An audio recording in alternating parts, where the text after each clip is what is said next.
Good morning from the beautiful city of Santa Fe, where, per my usual luck, it's raining. So this is part of old Santa Fe.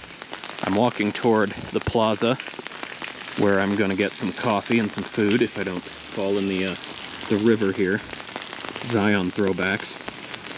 And then I'll go visit the historic sites in that area, as many as are open on this rainy weekday.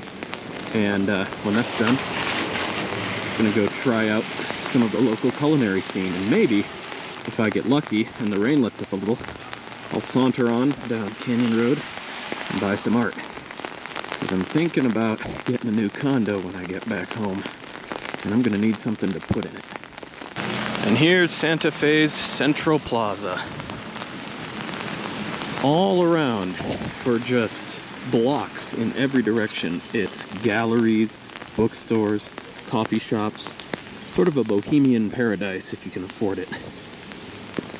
A nice gentleman who served me coffee this morning told me that if I wanted art that was affordable, I should probably go down Don Gaspar, and if I wanted art that's decidedly not affordable, I should probably go down Canyon Road. So I'm gonna go down both and see what I can find. But first, got some historical stuff to visit. And here is the Cathedral Basilica of St. Francis of Assisi,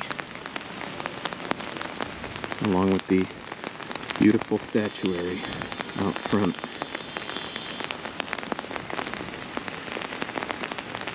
I couldn't go inside because there was a funeral in progress, so I'm gonna walk to a smaller, less well-known church with a lot more historic value.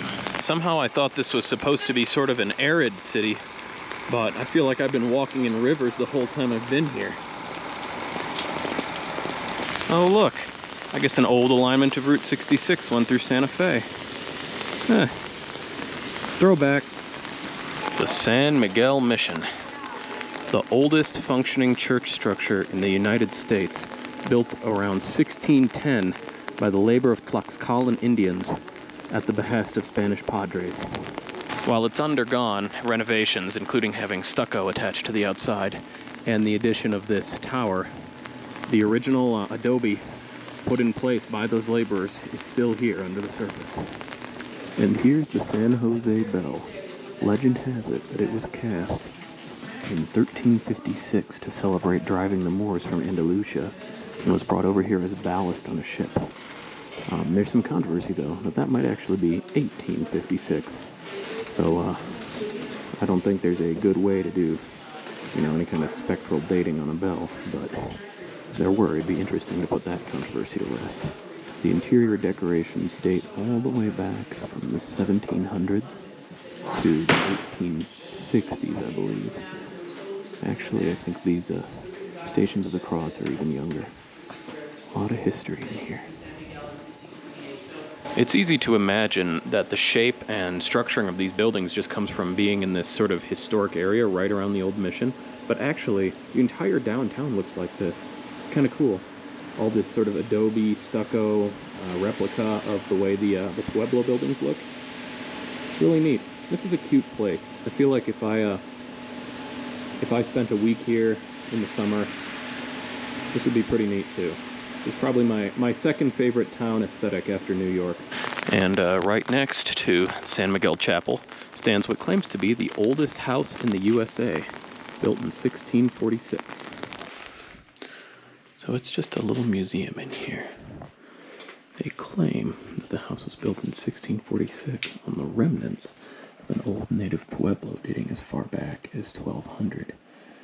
The roof beams have been carbon dated to between 1646 and about 1700, so they very well could date from that time.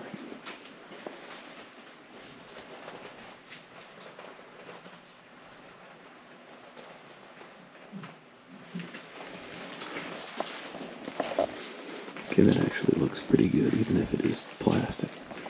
And look at this giant bouquet of chilies. The Devil's Stalactite. Apparently that is a fireplace from around 1700, so pretty close to original. just, you know, hanging out in the corner. Look at this. Here's an old Spanish field jacket and powder horn from the 1400s when the Spanish first arrived in America. I mean, it's kind of moth-eaten around the edges, but honestly, I think it looks kind of nice. The oldest house, well, a small museum without, you know, a crazy pile of artifacts in it, was actually really interesting.